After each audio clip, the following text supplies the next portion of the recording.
Welcome friends, প্রত্যেকে স্বাগত আমাদের ইউটিউব চ্যানেলে। যে সমস্ত ভিউয়ার্সরা প্রথমবার চ্যানেলটি দেখছেন তারা অবশ্যই চ্যানেলটিকে সাবস্ক্রাইব করে দেবেন এবং চ্যানেলের পাশে থাকা বেল আইকনটি প্রেস করে রাখবেন যাতে সব খবর সবার আগে আপনার কাছে পৌঁছে যায়। তো আজকে এই যে মুহূর্তে দাঁড়িয়ে ভিডিওটা তৈরি করছি, তো সত্যি খুব খারাপ লাগছে এটা ভেবে যে এই প্রাথমিক শিক্ষা পর্ষদের এই কচকচানো, যাদের যা প্রাপ্য তাদেরকে না দিয়ে বারবার ব্যাকলগগুলোকে রেখে দেওয়া, দেন সেটা নিয়ে এইরকমভাবে প্রার্থীদের সাথে প্রার্থীদের একটা তুল্যমূল্য লড়াই ফেলে দেওয়া, এটা কোথাও গিয়ে প্রাথমিক শিক্ষা পর্ষদের ক্ষেত্রে একটা আজ নাও কাল বুমেরাং তো হয়েছিল এবং আগামীতেও হতে চলেছে এই ঘটনা। এবং এর সাফার কিন্তু আগামী দিনে ভয়ঙ্কর পরিস্থিতি তৈরি হতে পারে। আজকে যে আগুন নিয়ে ছিনিমিনি খেলছে প্রাথমিক শিক্ষা পর্ষদ, বলতে আমার দ্বিধা নেই। তো যাই হোক, আজকে এই খবরটা আমি যেটা আমার যেটুকু গোদা বাংলা ভাষায় বললে লোকে বুঝবে সেই হিসাবেই আজকে ভিডিওটা বানাবো। এবং আমার বানাতে সত্যিই ভালো লাগছে না। কোথাও গিয়ে যখন চ্যানেলটা খোলা হচ্ছিল মনে হচ্ছিলো যে কোথায় এত খবর পাওয়া যাবে, কিন্তু বিশ্বাস করে করলে অবাক লাগে এখন বিষয়টা যে প্রতিদিন নিত্য নতুন ঝামেলার খবর বসে বসে বানাতে হচ্ছে। ইন্টারভিউ চলছে ছেলেমেয়েগুলোর, প্রার্থীদের 20-22 এই মুহূর্তে ইন্টারভিউ চলছে, তার মধ্যেও এরকম একটা খবর সত্যি তাদের পক্ষে খুব মুশকিল। কারণ 2 দিন ইন্টারভিউ হয়ে গেছে, এখনও 4-5 দিন ইন্টারভিউ চলবে।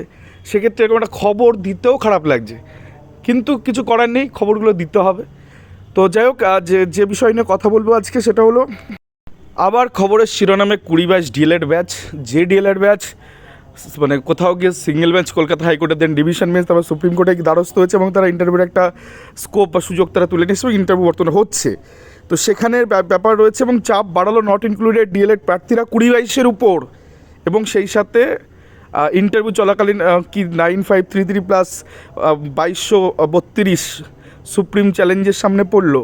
অর্থাৎ যে ভ্যাকান্ট সিট যেটা 20-22-এর জন্য তুলে রাখা হয়েছিল সেটা, এবং যেটাতে অলরেডি নিয়োগটা সম্পন্ন হয়ে গেছে, সেখানে কি কোথাও কি এই মামলাটা, যে মামলার দেখাবো আমি, এই 20-22-এর যে মামলায়, এই এক্সিস্টিং মামলায় কিন্তু কোনো একটা অ্যাডিশনাল পার্টি তারা আইএ ফাইল করছে এবং সেইটা কিন্তু আমি দেখাবো, আমি পরপর করে দেখাবো জিনিসগুলো, তাহলে পরিষ্কার হয়ে যাবে প্রত্যেকের কাছে যাতে থেকে কেসটা কি। তো যে সৌমেন পাল ভার্সেস শ্রাবণী আকের যে মামলা, সেই মামলায় আমরা প্রত্যেকে দেখতে পাচ্ছি যে তার ডায়েরি নাম্বার কী আছে, তার কেস নাম্বার কী আছে, যেটা কিনা প্রেজেন্ট স্ট্যাটাস। তার আগে আমি যদি প্রেজেন্ট লিস্ট অন দেখি বা লাস্ট লিস্টেড অন, সেটা দেখো 5/3/2024, অর্থাৎ আগামী 5ই মার্চ কিন্তু এই মামলাটা উঠতে চলেছে, অর্থাৎ আগামী পরশু এই মামলা উঠছে অনারেবল জাস্টিস এস বোপান্না স্যারের কোর্টে। আর তার সিএল নাম্বার হচ্ছে 1706। তো অনেকেরই মনে প্রশ্ন জাগবে যে 20-22 মামলাটি তো 15 মার্চ সামথিং বাগেরা একটা ডেটে ছিল, হঠাৎ করে সেই মামলাটা তো আগে কেন শুনানি হচ্ছে। তো মোদ্দা কথা, মূল মামলাটা কিন্তু এখানে শুনানি হচ্ছে না, বা বেঞ্চও পরিবর্তনের গল্পটা নেই। বেঞ্চ যেমন ছিল তেমনি আছে, অর্থাৎ জাস্টিস হিমাকলি ম্যাডামের বেঞ্চে আছে। অনেক জায়গায় দেখলাম যে বেঞ্চ চেঞ্জ হওয়ার একটা ঘটনা আছে। তো বেঞ্চ যে মামলাটা ম্যাডাম, অর্থাৎ যে ডিভিশন বেঞ্চ দেখছিল হিমাকলি ম্যাডামের বেঞ্চে, সেই বেঞ্চে কিন্তু আছে। এটা জাস্ট আইএ ফাইল যারা করেছে, সেটা হচ্ছে আনঅ্যাবজর্ব যারা আছে তাদের তরফ থেকে, নট ইনক্লুডেড যারা রয়েছে, তো সেই রকম কিছু প্রার্থী, অর্থাৎ যারা আনঅ্যাবজর্ব এই 11765 ক্ষেত্রে বা 9533 ক্ষেত্রে, এবং যারা কমন 3929-এর ম্যাটারেও যারা আছে, তারাদের মধ্যে কমন কিছু প্রার্থী, সেই সংখ্যাটা হতে পারে 2, সেই সংখ্যাটা হতে পারে 3, আমি জানি না এক্স্যাক্টলি কত আছে। তো সেক্ষেত্রে তারা কিন্তু এখানে একটা আইএ ফাইল করছেন এবং আমার কাছে খবর আছে কোন অ্যাডভোকেট এটা করিয়েছেন, কিন্তু আমি এখানে তার নাম নিচ্ছি না। তো দেখো, একটা ছোট্ট পয়েন্ট আমি তুলে ধরি, সেটা হচ্ছে that application herein have filed on the accompanying application for the direction of inter alia seeking direction the 3929 unfilled vacancy. যেদিন অ্যাডভার্টাইজমেন্ট বেরিয়েছিল, সেই vide recruitment notification 23/12/2020 must be kept vacant.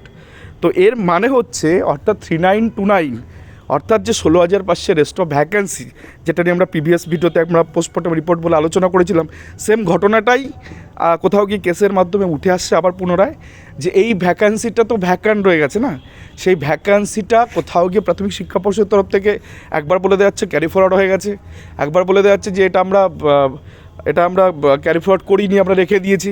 তো সেটা ভ্যাকান্ট থাকার কথা, এটা বিভিন্নভাবে তারা সুপ্রিম কোর্টে তারা হিয়ারিংয়ের সময় বলেছে। তো সেই সিটটা আদতে রাখা হয়েছে কি না হয়নি সে বিষয়ে ক্লারিফিকেশান যেমন সুপ্রিম কোর্টের তরফ থেকে দরকার, তেমনি যে প্রেজেন্ট মামলা যেটা তাদের ক্ষেত্রে আছে 3929 ক্ষেত্রে, সেক্ষেত্রে সেই ভ্যাকান্সি তাদেরকে না দিয়ে সেগুলো যদি ক্যারি ফরওয়ার্ড হয়ে যায়, তো সেক্ষেত্রে সেই জিনিসটা যাতে এই বেঞ্চ শোনে তার উপরই এই মামলাটা দায়ের করা। এবং সেক্ষেত্রে একটা বিষয় বলে দিই, 3929-এর স্পষ্ট কিন্তু করতে হবে প্রাথমিক শিক্ষা পর্ষদকে। যদি প্রাথমিক শিক্ষা পর্ষদ ভুল করেও কিছু অন্য কিছু বলে বসে, এবং সেক্ষেত্রে কিন্তু অনেকেই বিপদে পড়তে পারে। তো এই মুহূর্তে যা খবর, 3929-এর চাপ কিন্তু যারা যে সমস্ত প্রার্থী নট ইনক্লুডেড ছিল বা আনঅবজার্ভ যারা এখানে এবং কমন যারা, তারা কিন্তু চাপ বাড়ালো 2022-এর এই ভ্যাকান্ট সিটের উপর, এবং সেই সাথে 9533-এর উপরেও কিন্তু একটা প্রভাব পড়ার, প্রত্যক্ষ বা পরোক্ষ প্রভাব পড়ার একটা জায়গা কিন্তু তৈরি হয়ে গেল। তো এই মামলার একটা দুটো হিয়ারিং আমাদের দেখতে হবে, তাহলে আমরা বিষয়টা আরও বেশি পরিষ্কার হয়ে যাব। মোদ্দা কথা, 3929 ভ্যাকান্সির একটা গতি করতে হবে, তারপর কিন্তু এই সমস্ত বিষয়গুলো কিন্তু আরও বেশি পরিষ্কার হবে।